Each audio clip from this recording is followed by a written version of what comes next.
When entrepreneurs talk about delegation, it sounds like a dream. Hire someone, hand off the work, get your time back. That's not what happened to me. The first time I tried delegating, it nearly broke me. Instead of more freedom, I got more chaos. Tasks came back half done, deadlines slipped, the clients were confused. I was frustrated. At one point, I remember thinking I was better off doing this all myself. But here's the twist. Delegation wasn't the problem. My approach to it was. And once I figured out the fix, delegation became the single most powerful leadership strategy that saved my business and my sanity. If you've ever tried to delegate and thought, this is harder than doing it myself, this video is for you. Because I'm going to share my story, the mistakes I made, and the framework I now use to help founders delegate without losing their mind. When I first started building a team, I was excited. I thought, finally, I won't have to do everything myself. But almost immediately, delegation became a nightmare. Here's what went wrong. I handed tasks over without clear outcomes. So people guess, and I got back work I could not use. One time I delegated a client presentation. The deck came back the night before the meeting, and it was completely off. Wrong format, wrong numbers, wrong tone. I stayed up until 3 a.m. redoing it from scratch. And that morning I looked in the mirror and thought, if this is delegation, I don't want it.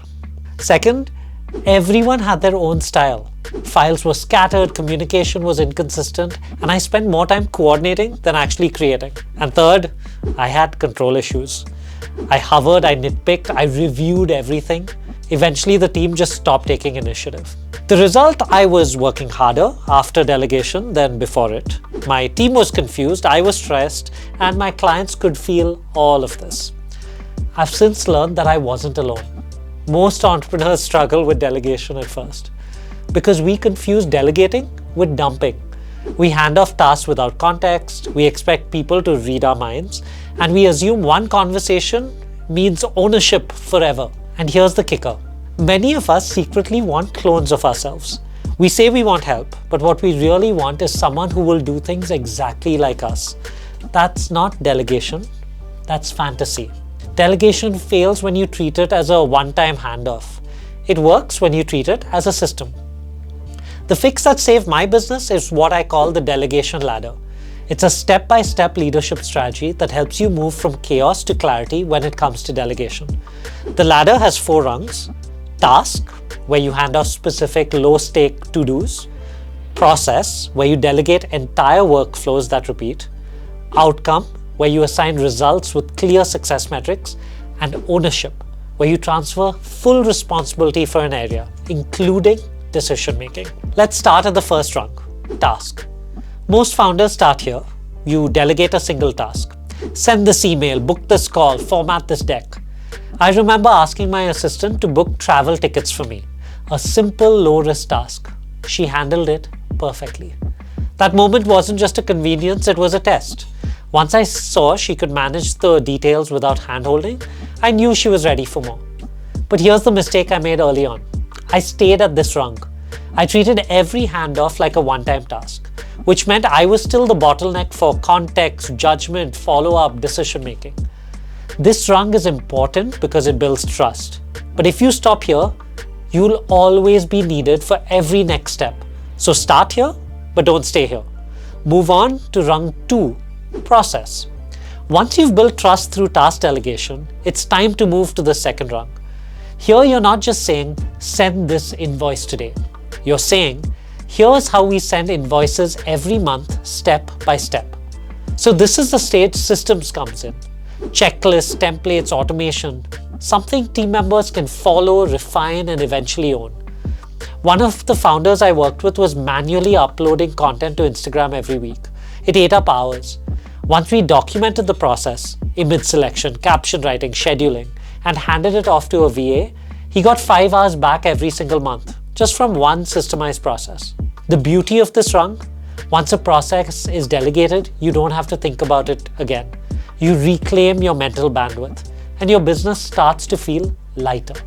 Now, after process comes rung 3, outcome, when it really gets powerful. This is where delegation becomes leadership. You're no longer assigning tasks, you're assigning results. You don't say, post 3 times a week. You say, grow engagement by 15%. The difference is in the framing. You define what success looks like, and they decide how to get there. I remember the first time I did this with client onboarding. Instead of saying, send this email, update this sheet, I sent one clear KPI: improve onboarding completion rates.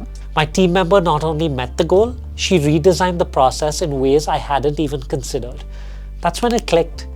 Delegation is not just a time saver, it can actually make the business better than if I were doing this alone. This is the level where you stop micromanagement and you start leading. And your team starts thinking, solving, innovating, not just ticking boxes. On to rung 4, ownership. Now this is the dream. Entire areas of the business run without you. Sales, marketing, ops. You're not involved day to day. Ownership isn't abdication of your responsibility. It's giving trust and giving accountability. At this level, I don't ask, did you do this? I ask, what's your plan for X? This is the shift that made it quickest for me to move on from Chief Everything Officer. What changed when I applied this delegation ladder was incredible. Instead of redoing work at 3 a.m., babysitting team members, and constantly telling myself I can just do it myself, I had a team that ran entire processes without me. While I could focus on growth, not admin, I had more time for strategy and more freedom in my life. When I stepped away for 2 weeks, that was the real test. I was half expecting to come back to stalled projects, unanswered questions, but instead the business had moved forward without me. And that's when I knew it wasn't just working, it was compounding, because the same happened even better at my next holiday. That was the biggest win, because that led to business growth. Now, if delegation has frustrated you before, here's what I'd leave you with. Delegation is not dumping. You can't hand off chaos and expect clarity. Use the delegation ladder, move from tasks to processes to outcomes to ownership. And clarity beats control. Define success, then let people figure out the how. Remember a statement that's really important. You've got to let it go to let it grow. So if you're stuck thinking, it's just easier to do it myself, try the delegation ladder for 30 days.